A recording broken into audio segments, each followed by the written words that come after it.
The difference between a king and a corpse is often less than a second. In the underworld of New York City, Julius Vesper was a king who thought he saw every angle, every shadow, and every bullet. He was wrong.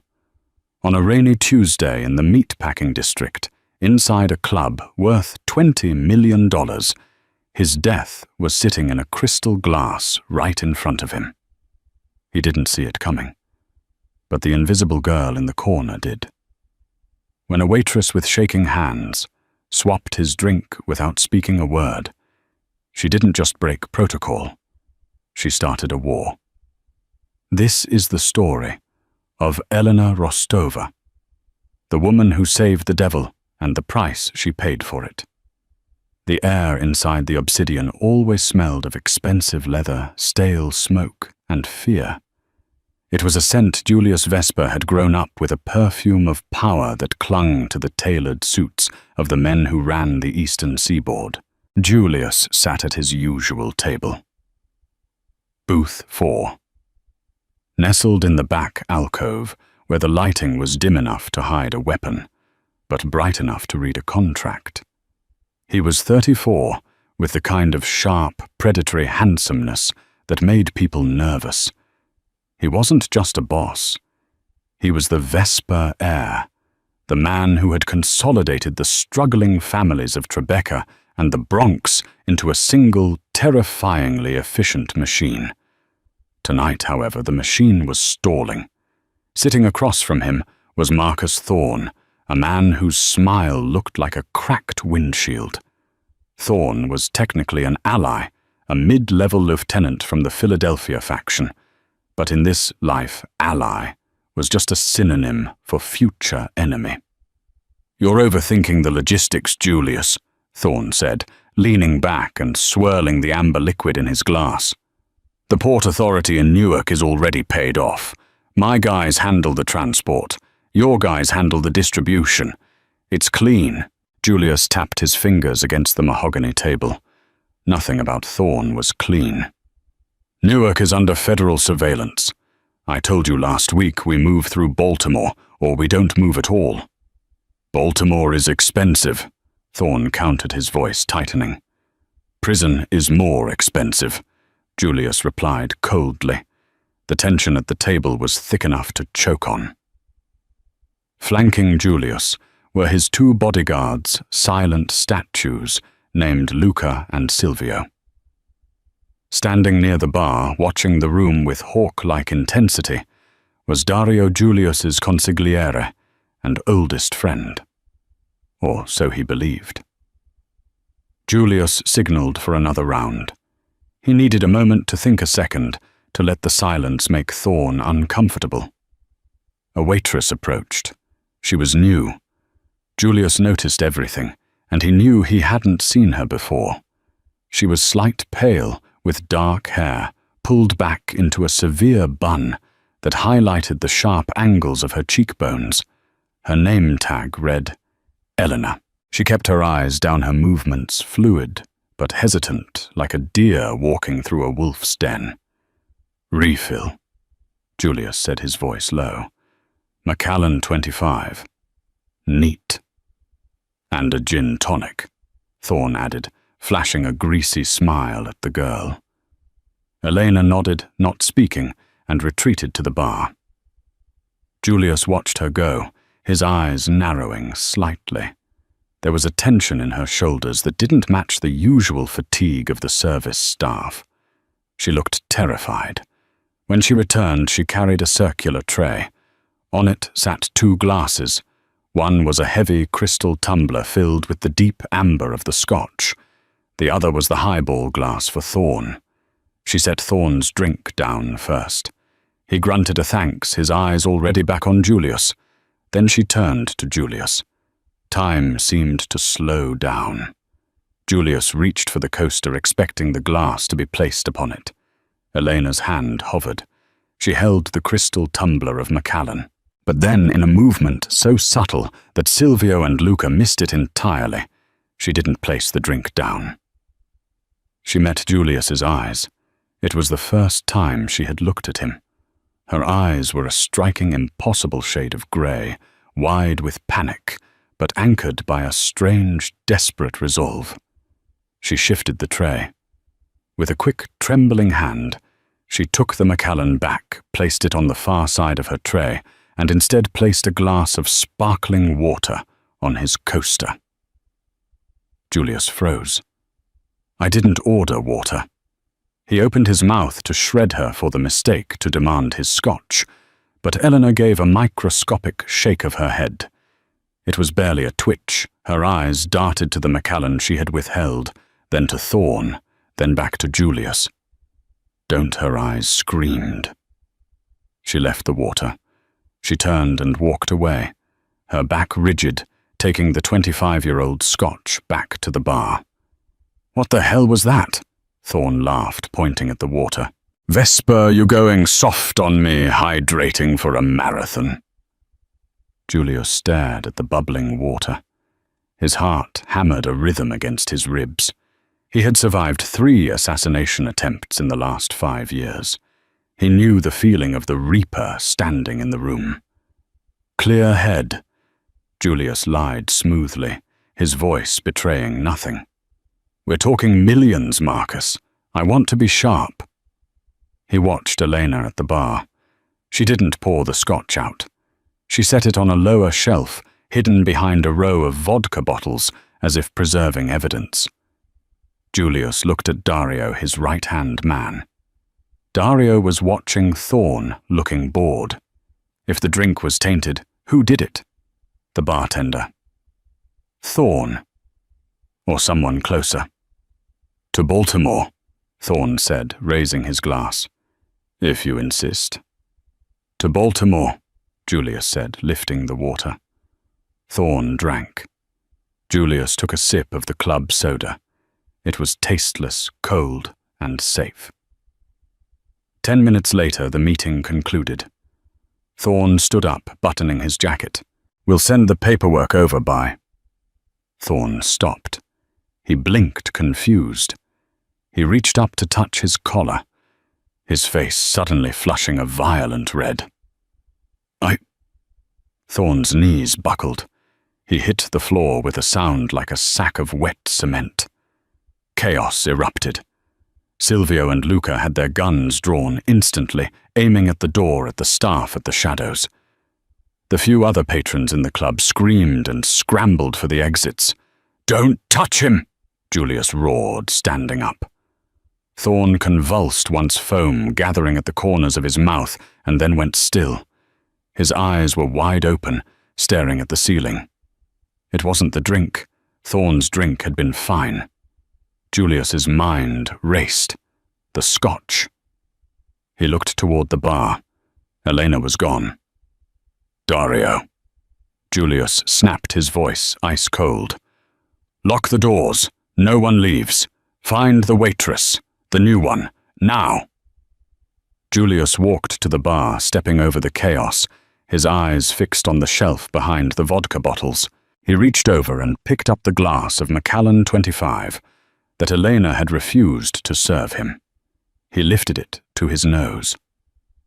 Under the heavy peat and oak of the whiskey, there was a faint, almost imperceptible scent. Bitter almonds. Cyanide. But it wasn't just in the scotch. Thorn was dead. Julius was alive. Thorn was the distraction, Julius realized with a jolt of adrenaline. They poisoned Thorn to trigger a lockdown to create chaos. But they poisoned me to kill the king. 2 targets, 2 poisons. If he had drunk that scotch, he would be dead right now. "Boss," Luca's voice crackled through the earpiece. "Kitchen exit. The girl is running." Julius set the glass down. "Bring her to me unharmed. If she has a scratch on her, Luca, I will strip the skin from your back." He needed answers, and he had a feeling the girl with the grey eyes was the only one who had them. The private office above the obsidian was soundproofed. It had to be. Over the years it had muffled the sounds of celebrations, arguments, and executions. Tonight it was silent, save for the heavy breathing of Elena Rostova. Luka had found her in the alleyway, trying to climb a chain-link fence. She hadn't fought, but she had frozen terrified when she saw the gun.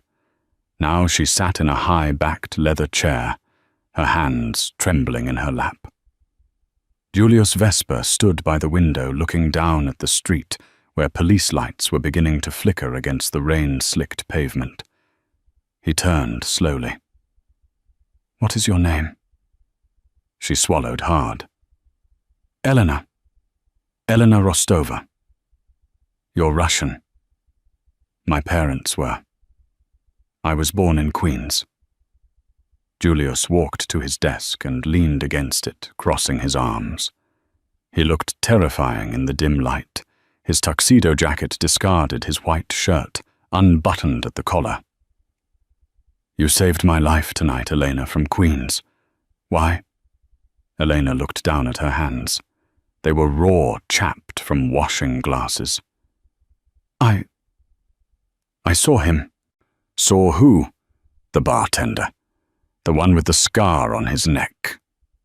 "Benny." Julius's eyes narrowed. Benny had worked for the Vesper family for 6 years. "What did you see Benny do?" "He didn't make your drink at the well," Eleanor said, her voice gaining a little strength. "He made it under the counter. I saw him take a small vial from his pocket. He used a dropper.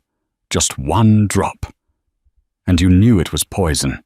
"I suspected," she whispered. "Suspected enough to risk your life swapping it."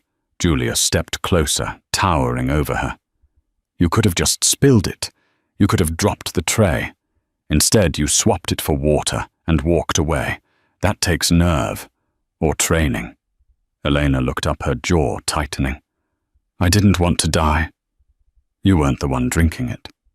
If the boss of the Vesper family dies on my shift while I'm the one serving the table."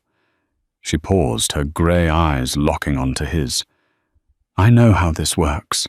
The bodyguards kill everyone in the room to make sure they got the assassin.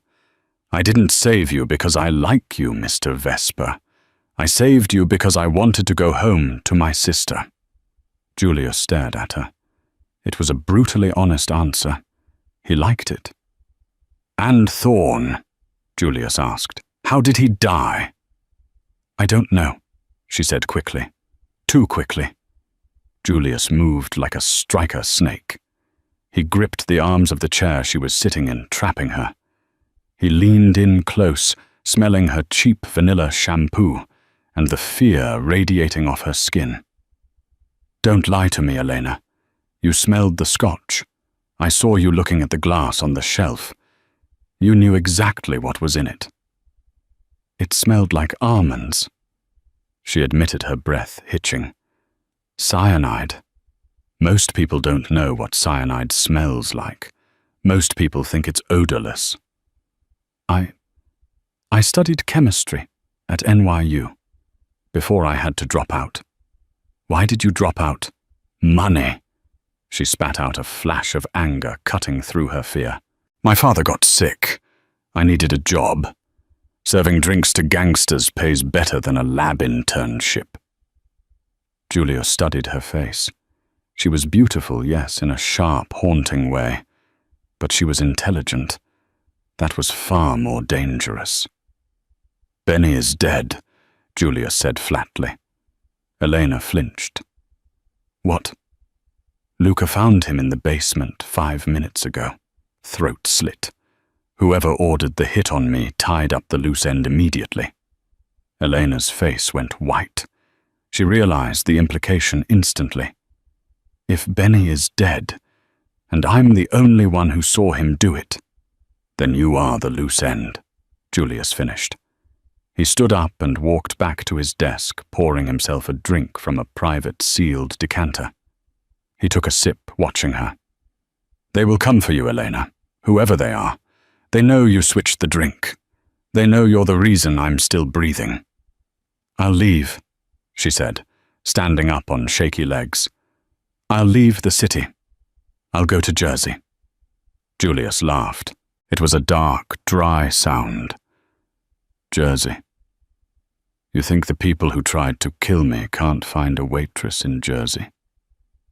You'll be dead by sunrise.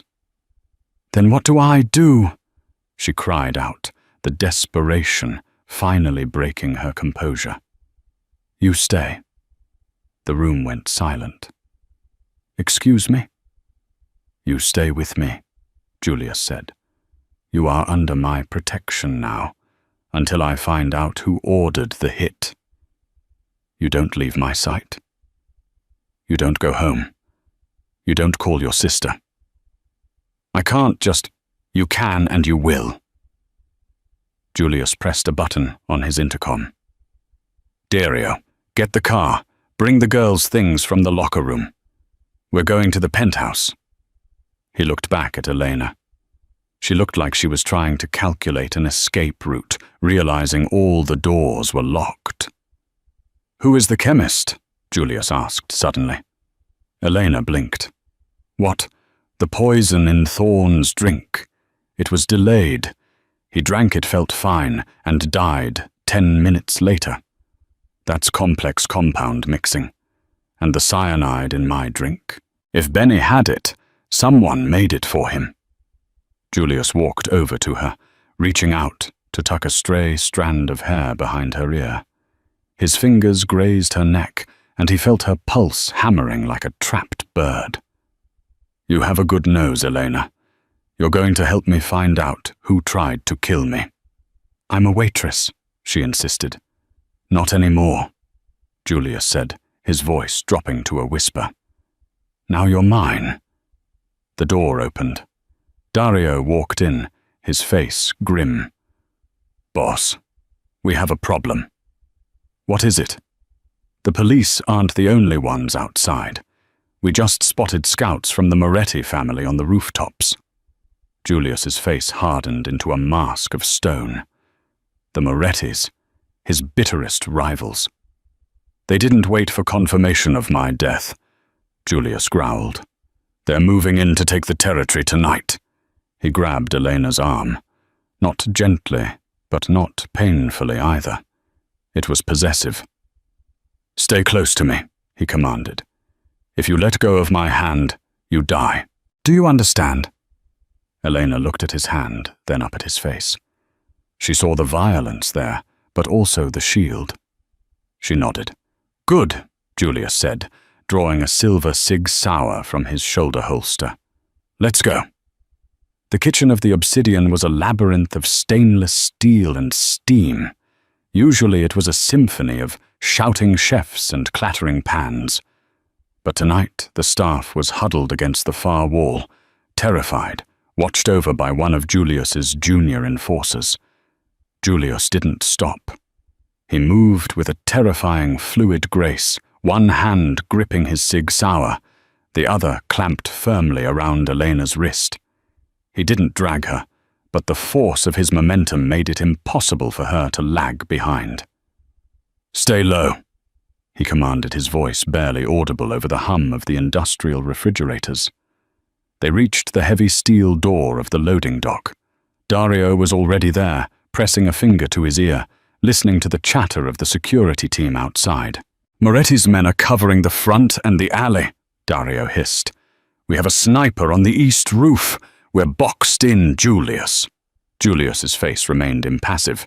They expect us to bunker down. They think I'm trapped. He looked at Elena. She was pale, her breathing shallow, but her eyes were alert. She wasn't crying. That was good.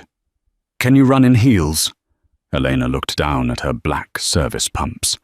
Without a word, she kicked them off. Yes. Julius nodded, a flicker of approval in his dark eyes. Dario, blow the back fuse box. Kill the lights in the alley. We go out the side exit through the grease trap corridor. That's a tight squeeze, Dario warned. It's the only blind spot. Dario pulled a switch on the wall. With a spark and a heavy thud, the lights in the rear of the building died. The kitchen plunged into shadows. Move!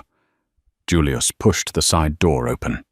The night air hit them like a physical blow, cold, wet, and smelling of garbage and ozone. The rain was falling in sheets now, turning the grime of New York into a slick black mirror. They moved into the narrow passage between the club and the adjacent warehouse. It was barely wide enough for two men to walk abreast. Elena's stockinged feet splashed in the freezing puddles, but she didn't complain. She kept pace with the devil in the suit. Crack! A bullet chipped the brickwork inches from Elena's head. Stone fragments sprayed into her hair. She gasped, stumbling back. "Down!" Julius roared. He shoved her behind a dumpster, his body covering hers instantly. He raised his gun and fired 2 shots into the darkness at the end of the alley. A man screamed, the sound cut short by a wet gurgle. "They have the perimeter," Julius growled. He looked down at her. They were pressed so close, she could feel the heat radiating from his chest, smell the expensive cologne mixed with the metallic tang of adrenaline. "Listen to me. When I stand up, you run for the black SUV at the corner. Do not look back. Do not stop. If anyone gets in your way, you drop. I can't. You have to." Julius stood up, exposing himself to draw fire. 2 more shots rang out, sparking off the dumpster. Julius returned fire with terrifying precision, walking forward into the rain of bullets like he was immortal. Elena scrambled up. Her heart was hammering against her ribs like a trapped bird. She sprinted toward the corner, her feet slipping on the wet asphalt. A figure emerged from the shadows to her left, a man in a hooded jacket raising a knife. He was too close for Julius to shoot without hitting her. Elena didn't think. Instinct took over. As the man lunged, she swung the heavy metal serving tray she had foolishly instinctively clung to since fleeing the club. The edge of the tray caught the man squarely in the throat.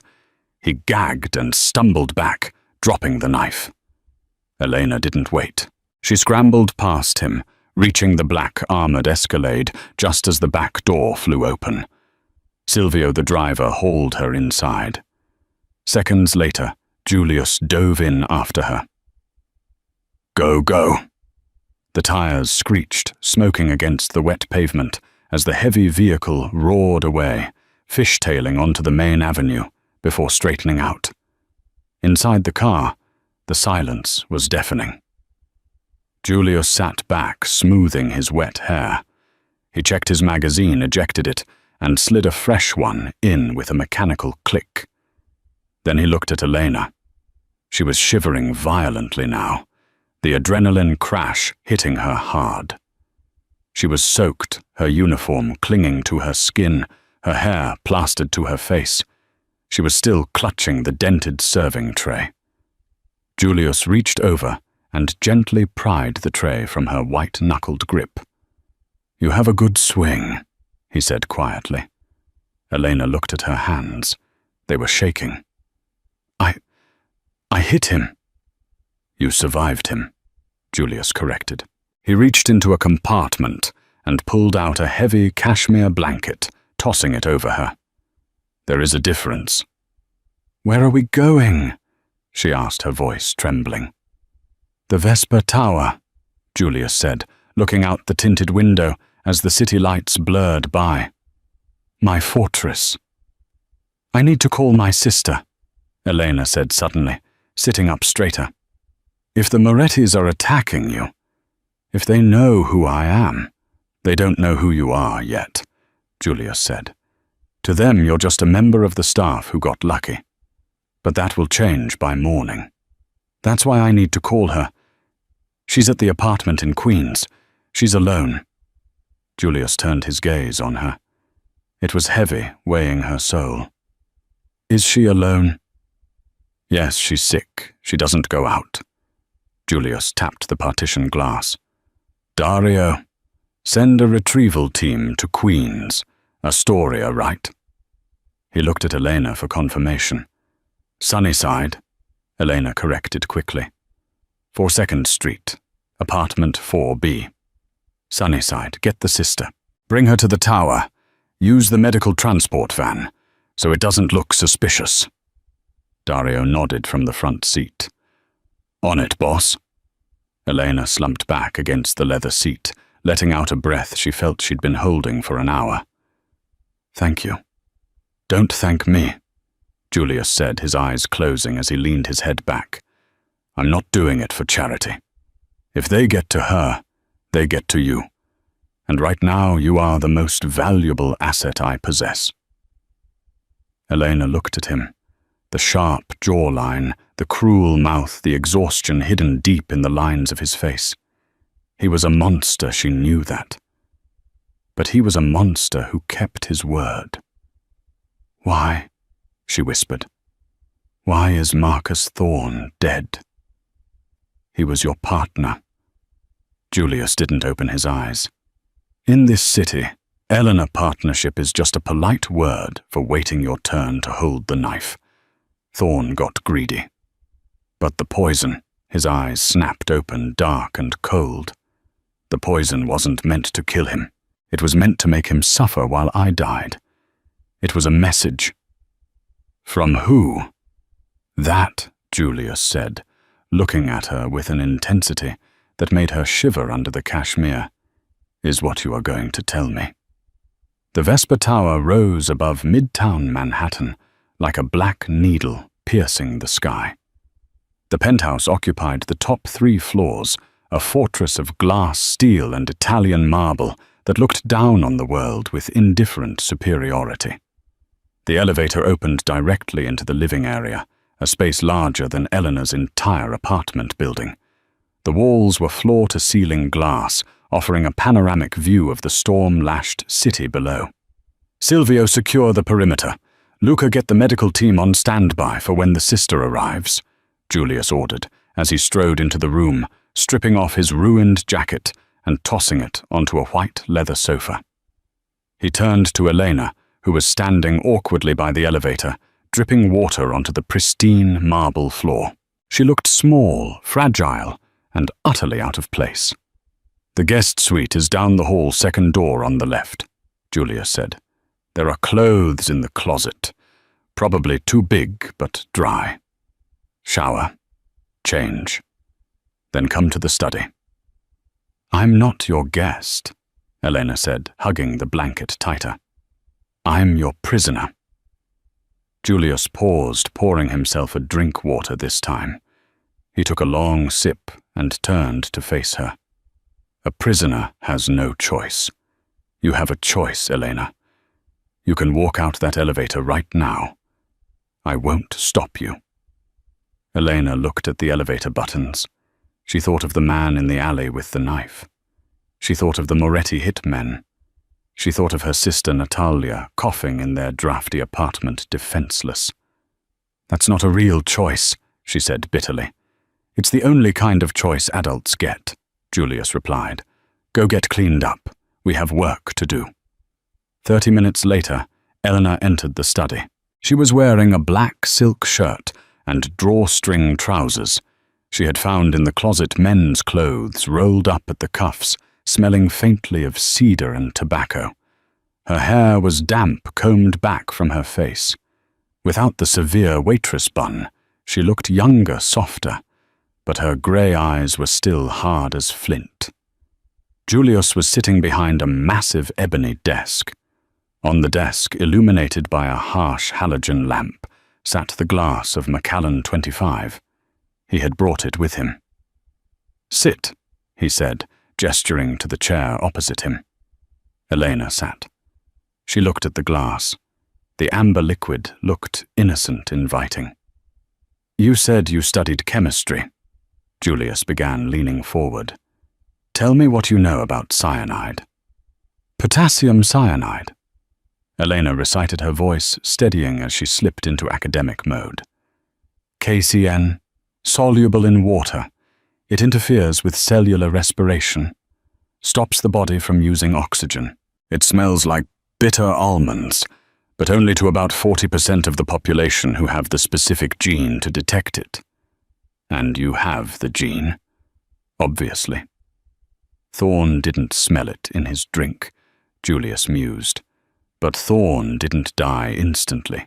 He seized up 10 minutes later. Thorn didn't have cyanide, Elena said quietly. Julius looked at her sharply. Explain. Cyanide is fast, immediate. If Thorn had ingested a lethal dose, he would have dropped before he finished his toast. But he didn't. He walked, he talked. Elena reached out her hand, hovering over the glass of whiskey on the desk. May I? Julius nodded. Elena carefully wafted the air above the glass toward her nose. She closed her eyes. Almonds, but something else, sweet, like rotting fruit.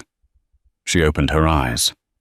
The drink you were about to have, the Macallan, was laced with high-concentration cyanide. That was the kill shot. Instant death for you. And Thorn was the trigger, Elena theorized. Whatever he drank, it was designed to incapacitate him first, to create panic, to make you reach for your drink in the confusions, or to make the bodyguards focus on him while the assassin slipped away. What kills a man in 10 minutes with symptoms of a seizure? Julius asked. Organophosphates. No too messy. Strychnine maybe. Or, Elena frowned. Did he complain of anything heat vision loss? He touched his collar, said it was hot. Dinitrophenol, Elena whispered. Or a modified succinyl choline variant. It causes muscle paralysis and rapid overheating. She looked at Julius. This wasn't a street thug mixing rat poison, Mr. Vesper. This was a chemist, a professional. Julius sat back, his face unreadable. A professional. He opened a drawer and pulled out a file.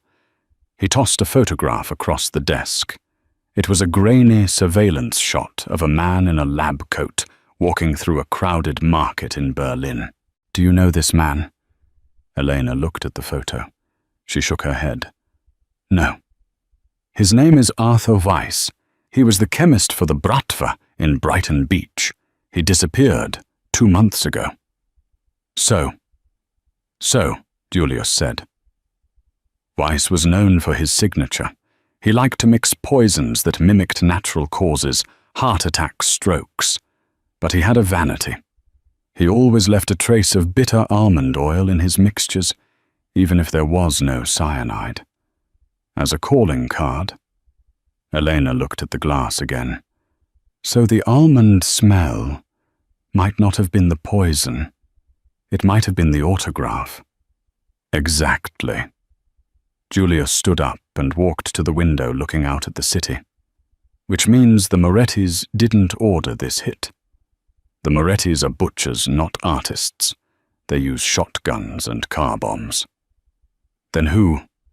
Someone who wants to start a war between me and the Morettis, Julius said softly. Someone who wants the families to destroy each other so they can pick up the pieces. He turned back to her. You're not just a witness, Elena. You're the only one who can identify the delivery method. You saw Benny with the vial. What did the vial look like? It was small, Elena said, closing her eyes, visualizing the moment. Blue glass, cobalt blue, with a silver stopper. Julius froze. The room temperature seemed to drop 10 degrees. Are you sure? Julius asked, his voice deadly quiet. Cobalt blue, silver stopper. Yes, I'm sure. It caught the light. Julius slammed his fist onto the desk, making the heavy crystal glass jump. Damn it. What does it mean? It means, Julius said, his jaw clenching, that the person trying to kill me is my own uncle. Elena stared at him. Your family. Valerius Vesper. Julius spat the name out like a curse. He collects antique apothecary bottles. Cobalt blue. It's his affectation. Before Elena could process this, the intercom on the desk buzzed. Boss? Dario's voice came through sounding strained. We have a situation. Did you get the sister? Julius asked. There was a long pause. Dario, Julius warned. The apartment in Sunnyside was empty. Boss, Dario said. No sign of a struggle, but we found a note taped to the TV. Elena stood up, her hands gripping the edge of the desk. Where is she? Where is Natalia? Read the note, Dario, Julius commanded. Dario's voice was grim. It says the nephew has the crown, but the uncle has the heart. Trade the girl for the sister. You have 1 hour. Midnight at the Brooklyn Navy Yard. Elena let out a strangled cry. They have her. They have Natalia. She turned to Julius, her eyes wild with panic and fury. You said you would protect us. You said she would be safe. I will get her back, Julius said, his face hardening into a mask of pure violence. He wants me, Elena shouted. He wants to trade. I'll go. I'll do it. No, Julius said, walking around the desk and grabbing her shoulders. It's a trap. If you go, you both die. Valerius doesn't leave witnesses. I don't care. She's my sister. She's sick. She needs her medication. Elena struggled against his grip, but he was immovable. Elena, listen to me. Julius shook her once hard. I don't trade lives. Not anymore. He pulled her close, his eyes burning into hers. We are going to the Navy Yard, but we are not going to make a trade. We are going to take your sister back, and I am going to kill my uncle. He has an army, Elena sobbed, her strength failing her. So do I, Julius said, releasing her and hitting a button on his desk phone. Prepare the heavy assault team, full tactical gear. We're going to war. He looked at Elena, who was wiping tears from her face, her grey eyes shifting from fear to a cold resolve that matched his own. Can you shoot? Julius asked. Elena looked at the gun on the desk. She thought of her sister. She thought of the man in the alley she had hit with the tray. Show me how, she said. The armory of the Vesper Tower was less of a closet and more of a vault. The walls were lined with matte black steel, holding everything from compact pistols to military-grade assault rifles. The air was dry, filtered, and smelled of oil and cold metal. Eleanor stood by a workbench, her hands trembling slightly as she held the Glock 19 Julius had handed her. It felt heavier than it looked, a dense brick of potential death. It's too heavy, she whispered, her voice barely audible over the sound of Luca and Silvio loading magazines in the background. It's lighter than a coffin, Julius said, stepping up behind her. He didn't touch her, but his presence was a physical weight against her back. He reached around her, his large hands covering hers, correcting her grip. Thumbs forward. He instructed, his voice low and vibrating against her ear. If you cross your thumbs behind the slide, it will strip the skin off your hand when it fires. Grip it high. Become part of the machine. Elena adjusted her grip.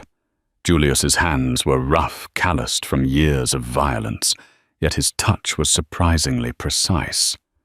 For a fleeting second, the terrifying reality of the night faded, replaced by the electric charge of his body against hers. Aim with your dominant eye, Julius murmured. Don't look at the gun. Look at the target. The gun is just an extension of your will. If you want him dead, the bullet will go there. I don't want to kill anyone, Elena said, her voice shaking. I just want my sister. Tonight, Julius said, stepping back and turning her to face him. Those two things are the same. He looked into her eyes, searching for the breakage point. He saw fear, yes, but beneath it was the same steel he had seen when she swapped the drink. She was a survivor. We leave in 5 minutes, Julius announced to the room. Dario, you're driving lead. Silvio, you're with me and Elena in the armored Mercedes. Luca, take the rear with the tactical team. Valerius will have men in the rafters. I want thermal imaging on the drones before we even step foot in that warehouse." "Understood, boss," Dario said, racking the slide of a shotgun. As the team moved out, Julius grabbed a Kevlar vest from the rack. It was thin, concealable. He held it out to Elena. "Put this on, under the shirt." "What about you?" she asked. "I have one," he lied. He didn't. There wasn't time to fit another, and he had given the last small size to her. They took the private elevator down to the garage. The convoy was waiting 3 black SUVs and a sleek armored sedan. The rain was still hammering the city, a relentless deluge that blurred the neon lights into streaks of blood and gold. As the car sped through the empty streets toward the Brooklyn Bridge, the silence stretched thin. Elena watched the wipers slash back and forth. "Why does your uncle want you dead?" she asked, breaking the silence. "He's family." Julius looked out the window, his profile sharp against the passing streetlights. "My father built this empire. Valerius helped, but he was always the second son, the bitter one. When my father died, Valerius thought the crown would pass to him. Instead, my father left it to me in his will. He knew Valerius was too reckless, too cruel. So he waited. He waited 10 years, Julius said darkly. He played the loyal uncle. He smiled at my birthday parties. He advised me on business deals. All the while, he was building his own power base, waiting for a moment of weakness." He turned to look at Elena.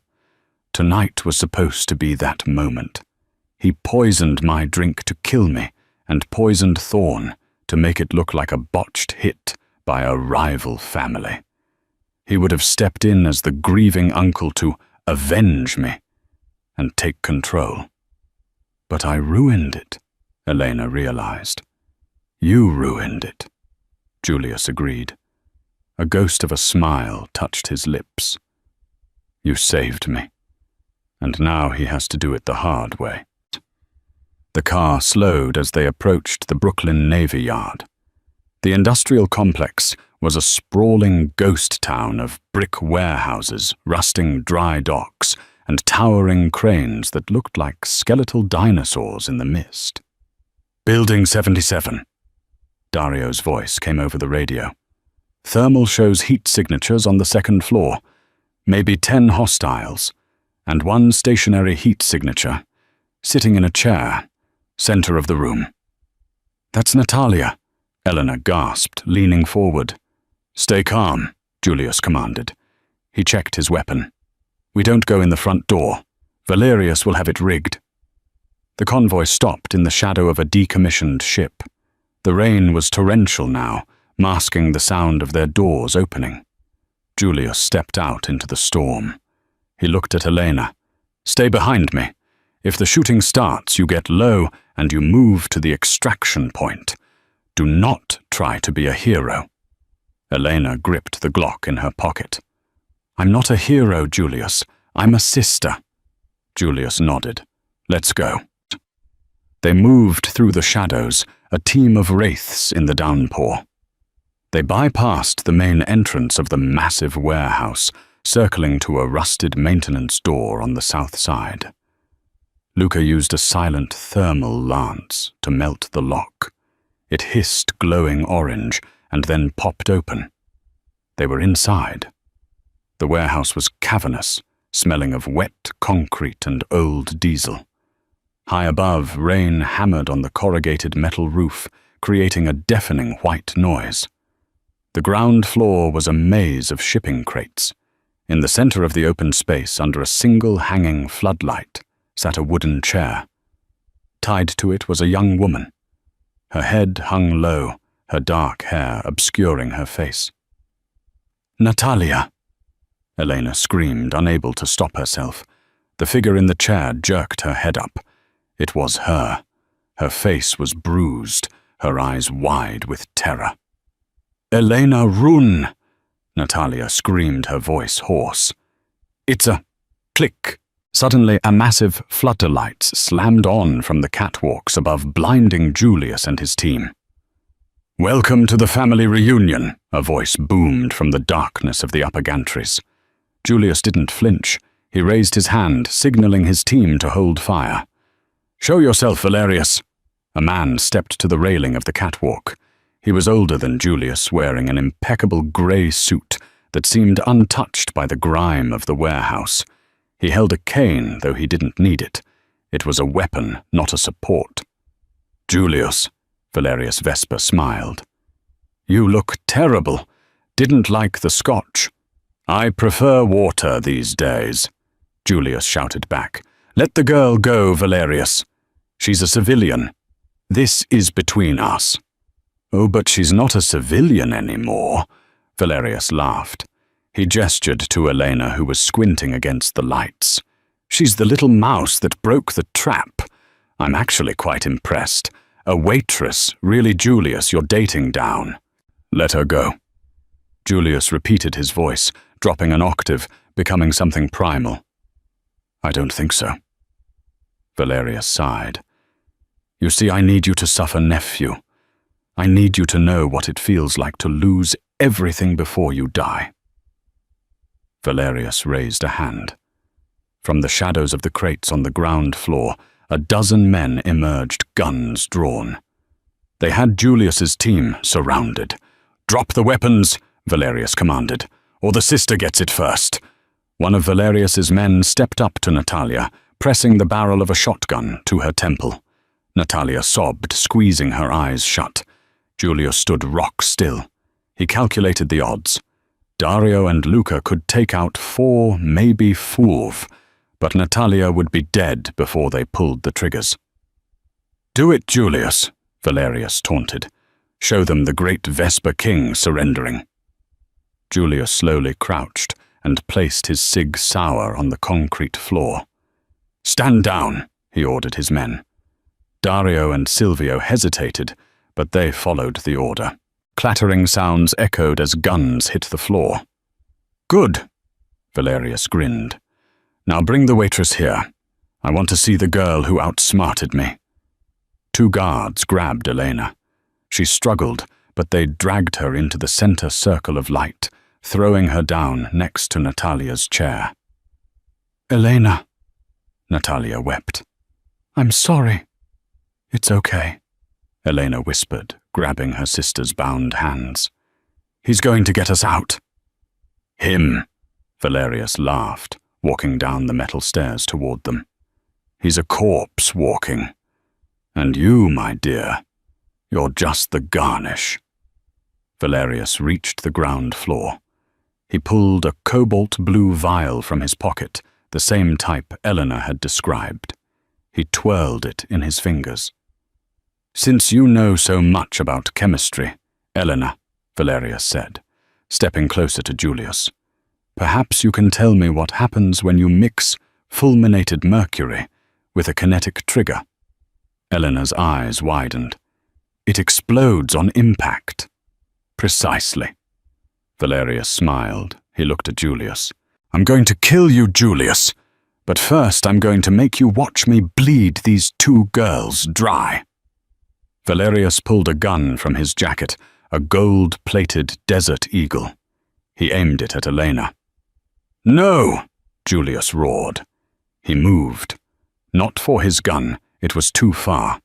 He moved for Valerius. At the same moment, the warehouse doors blew open. The explosion wasn't a bomb. It was a truck. Dario had kept one asset in reserve. The backup extraction vehicle, a heavy-duty reinforced Humvee, smashed through the corrugated metal bay doors at 60 miles per hour. It plowed into the stack of crates behind Valerius's men, sending wood and metal shrapnel flying like missiles. Chaos erupted. "Kill them!" Valerius screamed, firing wildly at Julius. Julius tackled Valerius, slamming the older man into the concrete. The gold gun skittered away. "Get cover!" Julius shouted to Elena. Elena didn't freeze this time. She grabbed Natalia's chair and dragged it backward behind a heavy steel pillar, just as bullets began to chew up the floor where they had been sitting. The warehouse turned into a war zone. Julius's men, seizing the distraction, dove for their weapons. Dario rolled behind a forklift, coming up with his shotgun roaring. Silvio took 2 rounds to the chest vest, but kept firing, dropping a sniper on the catwalk. In the center of the storm, Julius and Valerius were locked in a brutal hand-to-hand struggle. Valerius was older, but he was deceptively strong, fueled by decades of hatred. He drove a knee into Julius's ribs, hearing a crack, and clawed at Julius's eyes. Julius headbutted him, the sound of bone on bone sickeningly loud. He punched Valerius in the throat, forcing him back. But Valerius pulled a knife from his sleeve, a curved karambit. He slashed out, opening a deep gash on Julius's forearm. Blood splattered onto the wet concrete. "You were always soft," Valerius spat, lunging again. Meanwhile, behind the pillar, Elena was frantically trying to untie Natalia's ropes. The knots were wet and tight. "I can't get it loose," Elena cried. "Leave me," Natalia screamed. "They're coming." 2 of Valerius's enforcers were flanking their position. Elena saw their shadows stretching out against the wall. She remembered the weight in her pocket. Safety off. Squeeze, don't pull.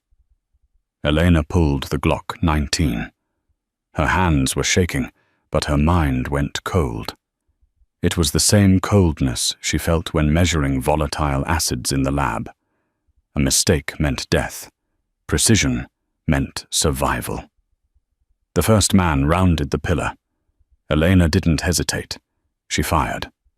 The recoil jerked her arms up, but at this range she couldn't miss. The bullet hit the man in the shoulder, spinning him around. He fell, screaming. The second man hesitated, surprised that the waitress was armed. That hesitation cost him.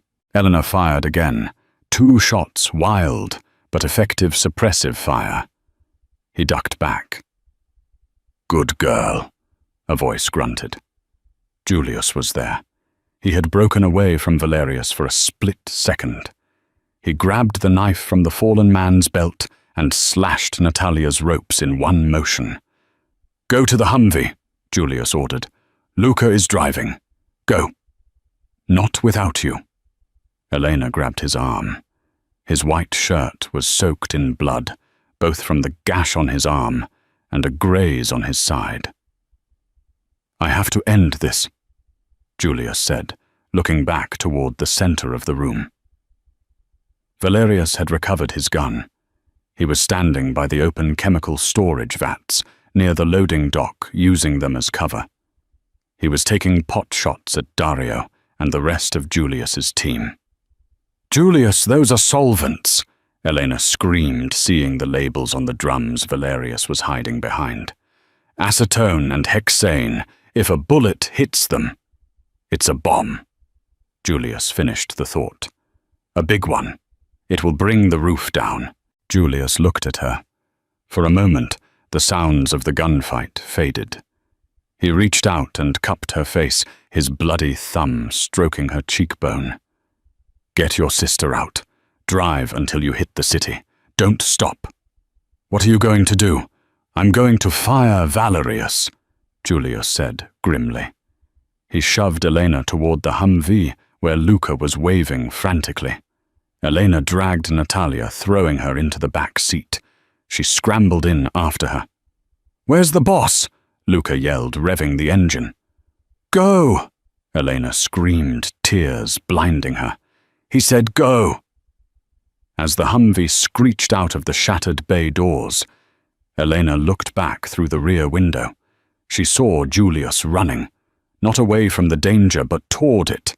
He was sprinting across the open floor bullets, kicking up dust around his feet. Valerius saw him coming and raised his Desert Eagle, aiming for Julius's chest. Julius didn't slow down. He dove, sliding across the wet concrete like a baseball player stealing home. As he slid, he raised his Sig Sauer. He didn't aim at Valerius. He aimed at the blue steel drum right behind Valerius's head. Acetone. Highly flammable. Elena saw the muzzle flash from Julius's gun. Then the world turned white. A massive fireball erupted from the back of the warehouse. The shockwave hit the Humvee, lifting the rear tires off the ground before slamming them back down. The roof of the warehouse collapsed inward, a groaning skeleton of metal consumed by an inferno. "No!" Eleanor screamed, clawing at the window. "Julius!" The warehouse was gone, buried under tons of burning steel and concrete. Luca slammed on the brakes, staring at the rear-view mirror in horror. "Boss!" The rain hissed as it hit the fire, creating a wall of steam. There was no movement, no figure emerging from the flames. "He's gone," Natalia whispered, holding Elena tight. "Elena, he's gone." Elena stared at the fire. The man who had kidnapped her threatened her, and then saved her. The king of the city. He had triggered the explosion, knowing he was inside the blast radius. He had traded his life for theirs. "Drive," Elena said, her voice hollow, devoid of soul. "But," Luca started. "Drive," she screamed, shattering the silence. "Don't let him die for nothing." The Humvee roared away into the night, leaving the burning pyre of the Vesper dynasty behind them in the rain. 3 months later, the rain in Queens felt eternal. Elena stood before the polished black marble headstone, the cold water mingling with the tears on her face. Julius Vesper, 1989, 2024. There was no body beneath the stone, just ash and twisted metal recovered from the warehouse explosion. The police report had been definitive: no survivors. Julius had triggered the blast to save her, trading his life for hers in a heartbeat of fire. "It's time, Elena," Luca said softly behind her, holding a black umbrella. He had traded his tactical gear for a chauffeur's uniform. "The jet is waiting. Dario has secured the villa in Lake Como. It's what he wanted." Elena touched the cold marble one last time. "He died, saving me, Luca. And I never got to tell him that I didn't drink the water because I was thirsty. I drank it because I trusted him." "Let's go, Miss Rostova," Luca said gently. "Lake Como, Italy." The villa was a masterpiece of terracotta and vine perched on a cliff overlooking the deep blue water. It was a golden cage, but a safe one. Natalia was recovering well, attending art school in Milan, under the watchful eye of guards Dario had hired. But Elena felt like a ghost in the massive house. She spent her days wandering the terrace, haunted by the memory of a man in a bespoke suit who had looked at her like she was the only dangerous thing in the room. One Tuesday afternoon, the maid interrupted her thoughts. "Signora, a visitor. He says it is about the estate legalities." Elena sighed. "Send him to the study." She walked into the cool, shadowed interior of the villa. The study smelled of old leather and cedar, a scent that painfully reminded her of the office at the Obsidian. The visitor was standing by the window, his back to her, watching a storm brew over the lake. He wore a charcoal suit that fit perfectly. "I signed the transfer deeds last week," Elena said wearily. "I thought we were done." "The paperwork is never finished, Elena. There is always one more contract." Elena stopped breathing. The voice was rougher, deeper, but she knew it in her marrow. The man turned around. A jagged healing scar ran from his temple into his hairline, and he looked thinner, harder. But the dark, predatory eyes were unmistakable. Elena grabbed the heavy oak desk to keep from falling. "You're dead," she whispered. "I saw the fire. I saw the report." It costs a lot of money to fake dental records, Julius Vesper said, walking slowly toward her. He moved with a slight stiffness, a reminder of the violence he had survived. "You lied to me," she gasped, shock giving way to a flood of anger. "You let me mourn you for 3 months, Julius." "I had to," he said, stopping inches from her. "If the world knew I survived, Valerius's allies would have come for you to get to me. I had to be a ghost. I couldn't come back until I had hunted down every single person on that list." He reached out his hand, warm and calloused, against her cheek. "I finished the list this morning in Zurich." Elena stared up at him, her vision blurring. "You stayed away. To protect me." "I told you once," Julius said, his voice dropping to that dangerous, intimate whisper. "I don't trade lives. I secure them." He reached into his pocket and pulled out a small object. It was a coaster from the obsidian. "You saved my life with a glass of water." Julius smiled, a rare, genuine expression that softened his cruel features. "And I burned my kingdom down to save yours. I think that makes us even."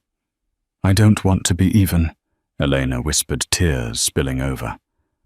"Good," Julius said, "because I'm tired of drinking alone." He leaned down and kissed her. It was a desperate, possessive claim that tasted of rain survival and a promise that could never be broken. "The Empire is gone, Elena," he murmured against her lips. "The Vesper family is dead. I'm just a man now, retired." Elena laughed, a sound that finally broke the silence of the villa. She wrapped her arms around his neck. "Don't worry, boss. I'll watch the bar." The king was dead. Long live the queen. And that is the story of Elena Rostova and Julius Vesper. A story that proves even in a world built on lies, the truth can sometimes be found in a single glass of water. What do you think?